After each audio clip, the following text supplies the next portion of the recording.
നമസ്കാരം സുഹൃത്തുക്കളെ, ഇന്നൊരു പ്രീവിയസ് ക്വസ്റ്റ്യൻ പേപ്പറിന്റെ വർക്കൗട്ടാണ്. പ്രീവിയസ് ക്വസ്റ്റ്യൻ പേപ്പറിന്റെ വർക്കൗട്ട് നിങ്ങൾ മിസ് ചെയ്യാതെ തന്നെ കാണാൻ വേണ്ടി ശ്രമിക്കാം. ഞാൻ കൂടുതലും റീസെന്റ് ആയിട്ടുള്ള ക്വസ്റ്റ്യൻ പേപ്പേഴ്സ് ആണ് എടുത്തുകൊണ്ട് വന്നേക്കുന്നത്.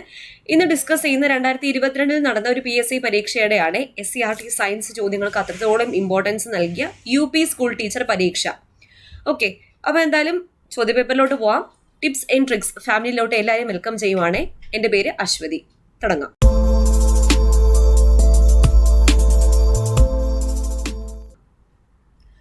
38ാമത്തെ ചോദ്യം. 37 വരെ കഴിഞ്ഞ ക്ലാസ്സിൽ ഡിസ്കസ് ചെയ്തു കഴിഞ്ഞു. 38ാമത്തെ ചോദ്യം, ചുവടെ കൊടുത്തിരിക്കുന്നവയിൽ കോശവിജ്ഞാനീയ ചരിത്രവുമായി ബന്ധപ്പെട്ട ശരിയായ ജോഡി ഏത്? ഇവിടെ ഉത്തരം വരുന്നത് ഡി ആണ്. MJ ശ്ലീഡനാണ് സസ്യശരീരം കോശങ്ങളാൽ നിർമ്മിതമാണെന്ന് കണ്ടെത്തിയത്.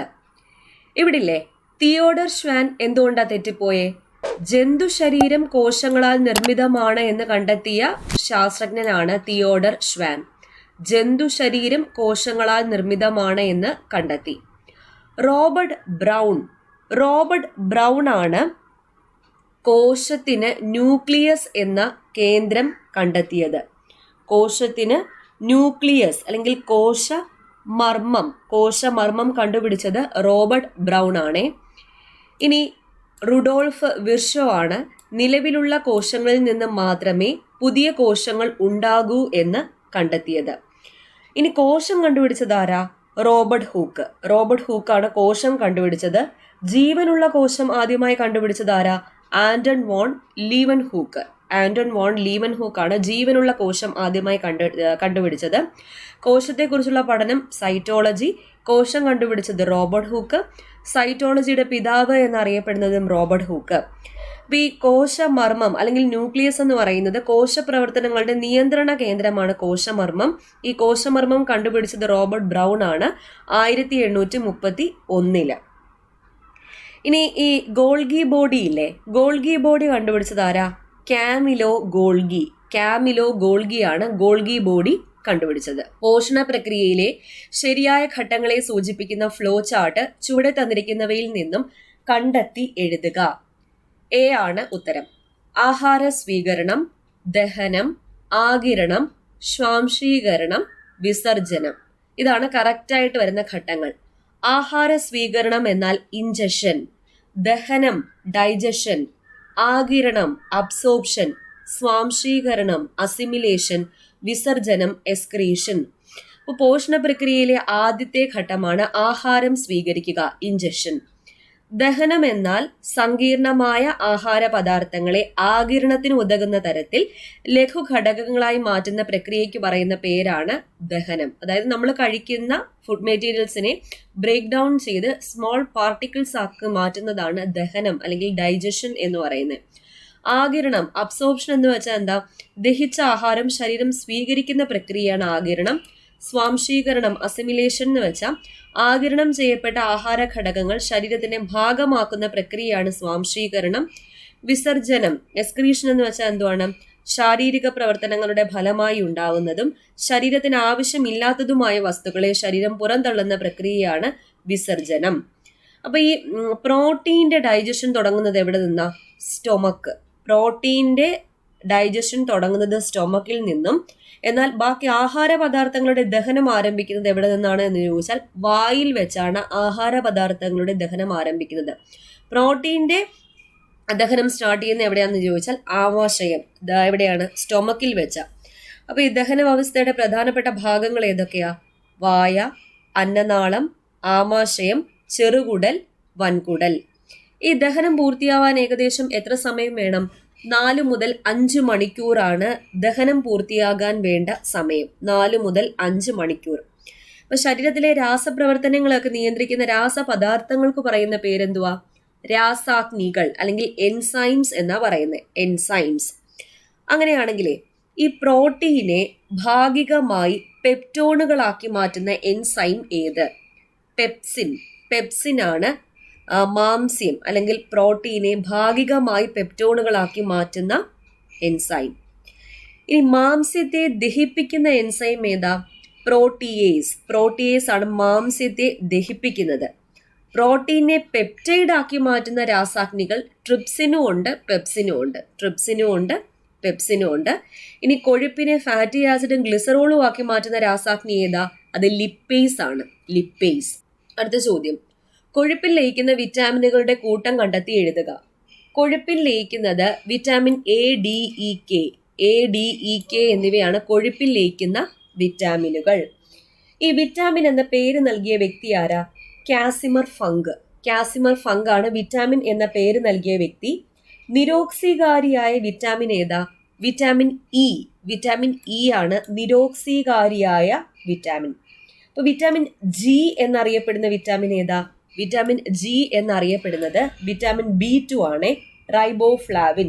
റൈബോഫ്ലാവിൻ. അപ്പോൾ വിറ്റാമിൻ എന്ന പേര് നൽകിയ വ്യക്തി കാസിമർ ഫങ്ക് ആണെങ്കിൽ വിറ്റാമിൻ കണ്ടുപിടിച്ച ശാസ്ത്രജ്ഞൻ ആരാ? Frederick Hopkins. ഫ്രെഡറിക് ഹോഫ്കിൻ ആണ് വിറ്റാമിൻ കണ്ടുപിടിച്ച ശാസ്ത്രജ്ഞൻ. സൂര്യപ്രകാശത്തിലെ അൾട്രാവയലറ്റ് രശ്മികളുടെ സഹായത്തോടെ ത്വക്കിൽ നിർമ്മിക്കപ്പെടുന്ന ജീവകം ഏതാ? അത് ജീവകം ഡി ആണ്. ജീവകം ഡി. കാൽസിഫെറോൾ എന്നതാണ് ശാസ്ത്രീയ നാമം. കാൽസിഫെറോൾ, കെമിക്കൽ നെയിം എന്താണ്? കാൽസിഫെറോൾ. ജീവകം ഡി ആണ്. അപ്പോൾ ഈ ജീവകം ഡി ആണ് എല്ലിന്റെയും പല്ലിന്റെയും വളർച്ചയ്ക്ക് ആവശ്യമായ ജീവകം. കൂടാതെ പച്ചക്കറികളിൽ നിന്ന് ലഭിക്കാത്ത ജീവകമാണ് ജീവകം ഡി. ഈ ജീവകം ഡി ഇല്ലേ, 2 രൂപങ്ങളുണ്ട്. ജീവകം D2 ഉണ്ട്, ജീവകം D3 ഉണ്ട്. ജീവകം D2 അറിയപ്പെടുന്ന പേര് എർഗോസ്റ്റീറോൾ. എർഗോസ്റ്റീറോൾ എന്നാണ് ജീവകം D2 അറിയപ്പെടുന്നത്. ജീവകം D3 അറിയപ്പെടുന്നതോ കോൾ കാൽസിഫെറോൾ. Cholecalciferol. അപ്പൊ ശരീരത്തിലെ കാൽസ്യത്തിന്റെ ആഗിരണത്തെ ഉത്തേജിപ്പിക്കുന്ന ജീവകമാണ് ഏത്? ജീവകം ഡി. ജീവകം ഡി. ജീവകം ഡി ആണ് സൺഷൈൻ വൈറ്റമിൻ, അതുപോലെ ആന്റി റിക്കറ്റിക് വൈറ്റമിൻ എന്നൊക്കെ അറിയപ്പെടുന്നത്. ഈ വൈറ്റമിൻ ഡിയുടെ അഭാവം മൂലം ഉണ്ടാകുന്ന രോഗമാണ് കണ അല്ലെങ്കിൽ റിക്കറ്റ്സ്. അതുകൊണ്ട് ആന്റി റിക്കറ്റിക് വൈറ്റമിൻ എന്നറിയപ്പെടുന്നത് വൈറ്റമിൻ ഡി ആണ്. സ്റ്റീറോയിഡ് വൈറ്റമിൻ എന്നറിയപ്പെടുന്നത് വൈറ്റമിൻ ഡി. അങ്ങനെയാണെങ്കിലേ ബ്യൂട്ടി വൈറ്റമിൻ എന്നറിയപ്പെടുന്നത് ഏതാ? ബ്യൂട്ടി വൈറ്റമിൻ എന്നറിയപ്പെടുന്നത് ഇ ആണ്. ഇ. ഓക്കെ. അടുത്ത ചോദ്യം, ചുവടെ തന്നിരിക്കുന്ന പ്രസ്താവനകളിൽ സെറിബ്രത്തിന്റെ ധർമ്മവുമായി ബന്ധമില്ലാത്തത് ഏത്? സെറിബ്രത്തിന്റെ ധർമ്മവുമായി ബന്ധമില്ലാത്തത് ബി ആണ്. പേശി പ്രവർത്തനങ്ങളെ ഏകോപിപ്പിക്കുന്നു. മസ്കുലർ ആക്ടിവിറ്റീസിനെ ഏകോപിപ്പിക്കുന്നത് സെറിബെല്ലമാണ്. സെറിബെല്ലം. അപ്പൊ സെറിബ്രത്തിന്റെ ധർമ്മങ്ങൾ ഇന്ദ്രിയാനുഭവങ്ങൾ ഉളവാക്കുന്നതിന്റെ കേന്ദ്രം. ചിന്ത, ബുദ്ധി, ഭാവന, ഓർമ്മ എന്നിവയുടെ കേന്ദ്രമായി വർത്തിക്കുന്നു. ഐച്ഛിക ചലനങ്ങളെ നിയന്ത്രിക്കുന്നു. ഇന്ദ്രിയാനുഭവങ്ങൾ ഉളവാക്കുന്നതിന്റെ കേന്ദ്രം ചിന്ത, ബുദ്ധി, ഭാവന, ഓർമ്മ എന്നിവയുടെ കേന്ദ്രമായി വർത്തിക്കുന്നു. ഐച്ഛിക ചലനങ്ങളെ നിയന്ത്രിക്കുന്നതൊക്കെ സെറിബ്രത്തിന്റെ ധർമ്മങ്ങളാണ്. പേശി പ്രവർത്തനത്തിനെ ഏകോപിപ്പിക്കുന്നത് ഏതാണ്? സെറിബെല്ലമാണ്. സെറിബെല്ലം. അപ്പൊ പേശി പ്രവർത്തനങ്ങളെ ഏകോപിപ്പിച്ച് ശരീര തുലനനില പാലിക്കുവാൻ, ഏകോപിപ്പിക്കാൻ വേണ്ടി സഹായിക്കുന്ന അവയവം സെറിബെല്ലമാണ്. സെറിബെല്ലം. സെറിബ്രോ ആണ് മസ്തിഷ്കത്തിലെ ഏറ്റവും വലിയ ഭാഗം. സെറിബെല്ലോ ആണെങ്കിലോ ഏറ്റവും വലിയ 2ാമത്തെ ഭാഗമാണ് സെറിബെല്ലം. അടുത്ത ചോദ്യം, തന്നിരിക്കുന്നവയിൽ വാക്സിനേഷനിലൂടെ പ്രതിരോധ ശക്തി ആർജിക്കാൻ സാധിക്കാത്ത രോഗം ഏത്? വാക്സിനേഷനിലൂടെ പ്രതിരോധ ശക്തി ആർജിക്കാൻ സാധിക്കാത്ത രോഗമാണ് sickle cell anaemia. Sickle cell anaemia ഒരു പാരമ്പര്യ ജനിതക രോഗമാണ്. Sickle cell anaemia, haemophilia, colour blindness, Huntington രോഗം ഇവയൊക്കെ പാരമ്പര്യ രോഗങ്ങളാണ്. ഹെറിഡിറ്ററി ഡിസീസ്, പാരമ്പര്യ ജനിതക രോഗങ്ങളാണ് haemophilia, sickle cell anaemia, Huntington രോഗം, കളർ ബ്ലൈൻഡ്നെസ് എന്നിവ. ഈ സിക്കിൾ സെൽ അനീമിയയിലെ ഓക്സിജന്റെ അഭാവം മൂലം RBC അരിവാള് പോലെ വളയുന്ന രോഗമാണ് ഏത്? അരിവാൾ രോഗം അല്ലെങ്കിൽ സിക്കിൾ സെൽ അനീമിയ എന്ന് അറിയപ്പെടുന്നത്. അടുത്ത ചോദ്യം, പ്രകാശ സംശ്ലേഷണ സമയത്ത് പുറന്തള്ളുന്ന ഓക്സിജന്റെ ഉറവിടം ഏതാണ്? ഓക്സിജന്റെ ഉറവിടം ജലത്തിന്റെ വിഘടനം. ജലത്തിന്റെ വിഘടനം സംഭവിച്ചാണ് ഓക്സിജൻ, ഈ ഫോട്ടോസിന്തസിന്റെ ടൈമിൽ ഓക്സിജൻ വരുന്നത്. ആ ഓക്സിജൻ ആണ് എന്ത് ചെയ്യുന്നത്? റിലീസ് ചെയ്യപ്പെടുന്നത്. അപ്പൊ അന്തരീക്ഷത്തിൽ ഓക്സിജന്റെ അളവ് കുറയാത്തതിനുള്ള കാരണം എന്തുവാ? പ്രകാശ സംശ്ലേഷണ സമയത്ത് സസ്യങ്ങൾ ഓക്സിജൻ പുറന്തള്ളുന്നത് കൊണ്ടാണ് ഈ അന്തരീക്ഷത്തിൽ ഓക്സിജന്റെ അളവൊക്കെ കുറയാത്തത്. ഇനി ഈ പ്രകാശ സംശ്ലേഷണത്തിലെ നേരിട്ട് പങ്കെടുക്കാൻ കഴിയുന്ന വർണ്ണകം, പിഗ്മെന്റ് ഏതാ? ഹരിതകം A ആണ്. ഹരിതകം A ആണ് പ്രകാശ സംശ്ലേഷണത്തിൽ നേരിട്ട് പങ്കെടുക്കാൻ കഴിയുന്ന വർണ്ണകം. ഈ സൂര്യപ്രകാശത്തെ ആഗിരണം ചെയ്യാൻ കഴിവുള്ള വർണ്ണകങ്ങൾ കാണപ്പെടുന്ന ഹരിതകത്തിലെ ഭാഗമാണ് ഏത്? ഗ്രാന. ഹരിതകത്തിലെ ഭാഗമാണ് ഗ്രാന. സൂര്യപ്രകാശത്തെ ആഗിരണം ചെയ്യാൻ കഴിവുള്ള വർണ്ണകങ്ങൾ കാണപ്പെടുന്ന ഹരിതകത്തിലെ ഭാഗമാണ് ഗ്രാന. ഈ ഗ്രാനയിൽ കാണപ്പെടുന്ന വർണ്ണകമാണ് ഹരിതകം എ, ഹരിതകം ബി, കരോട്ടിൻ, സാന്തോഫിൽ എന്നിവ. ഓക്കെ, ഗ്രാനയില് പ്രകാശം ഉപയോഗിച്ച് ജലം വിഘടിച്ച് ഓക്സിജൻ പുറന്തള്ളപ്പെടുന്നു. ഹൈഡ്രജൻ എവിടെ എത്തുന്നു? സ്ട്രോമയിലും എത്തുന്നു. അപ്പൊ ജലം വിഘടിക്കുമ്പോൾ അതിൽ ഹൈഡ്രജനും ഉണ്ടായിരിക്കും, ഓക്സിജനും ഉണ്ടായിരിക്കും. H2O അല്ലേ, ഹൈഡ്രജനും ഉണ്ട്, ഓക്സിജനും ഉണ്ട്. അതിൽ ഓക്സിജൻ എന്ത് ചെയ്യുന്നു? പുറന്തള്ളപ്പെടുന്നു. പിന്നെ ഹൈഡ്രജൻ എവിടെ എത്തും? സ്ട്രോമയിലെത്തും. ഹൈഡ്രജൻ സ്ട്രോമയിലും എത്തും. അടുത്ത ചോദ്യം, ചൂടും സ്പർശവും അറിയുന്നതിന് മനുഷ്യനെ സഹായിക്കുന്ന സ്വീകരണികളെ കണ്ടെത്തിയതിന് 2021 വൈദ്യശാസ്ത്ര നൊബേൽ സമ്മാനം ലഭിച്ചത് ആർക്ക്? ഡേവിഡ് ജൂലിയസിനാണേ. David Julius. അപ്പൊ 2021 വൈദ്യശാസ്ത്ര നൊബേൽ ജേതാക്കൾ ആരൊക്കെയാ? ഡേവിഡ് ജൂലിയസും ആർഡിയും പാറ്റാപുഷനുമാണ്. ഡേവിഡ് ജൂലിയസിനും ആർഡിയും പാറ്റാപുഷനുമാണ് 2021 വൈദ്യശാസ്ത്ര നൊബേൽ സമ്മാനം ലഭിച്ചത്. ഇതിലില്ലേ, ഡേവിഡ് ജൂലിയസിന് നൊബേൽ സമ്മാനം ലഭിച്ചത് പച്ചമുളകിലെ എരിവിന് കാരണമാകുന്ന ക്യാപ്സൈസിൻ മിശ്രിതത്തെ പരീക്ഷണത്തിന് വിധേയമാക്കിയതിലൂടെ താപനില, അതുപോലെ വേദന എന്നിവ അനുഭവപ്പെടാൻ സഹായിക്കുന്ന TRPV1 സ്വീകരണിയെ കണ്ടെത്തിയതിനാലാണ് ഡേവിഡ് ജൂലിയസിന് നൊബേൽ സമ്മാനം ലഭിച്ചത്. അത് ചുരുക്കിയാണ് ഇവിടെ കൊടുത്തേക്കുന്നത്. ചൂടും സ്പർശവും അറിയുന്നതിന് മനുഷ്യനെ സഹായിക്കുന്ന സ്വീകരണികളെ കണ്ടെത്തിയതിന് നൊബേൽ സമ്മാനം, വൈദ്യശാസ്ത്രത്തിനുള്ള നൊബേൽ സമ്മാനം കിട്ടിയത് ഡേവിഡ് ജൂലിയസിനാണ്. അപ്പൊ പച്ചമുളകിലെ എരിവിന് കാരണമാകുന്ന ക്യാപ്സൈസിൻ മിശ്രിതത്തെ പരീക്ഷണത്തിന് വിധേയമാക്കിയതിലൂടെ താപനില, വേദന എന്നിവ അനുഭവപ്പെടാൻ സഹായിക്കുന്ന TRPV1 സ്വീകരണിയെ കണ്ടെത്തിയതിനാലാണ് ഡേവിഡ് ജൂലിയസിന് നൊബേൽ സമ്മാനം ലഭിച്ചത്.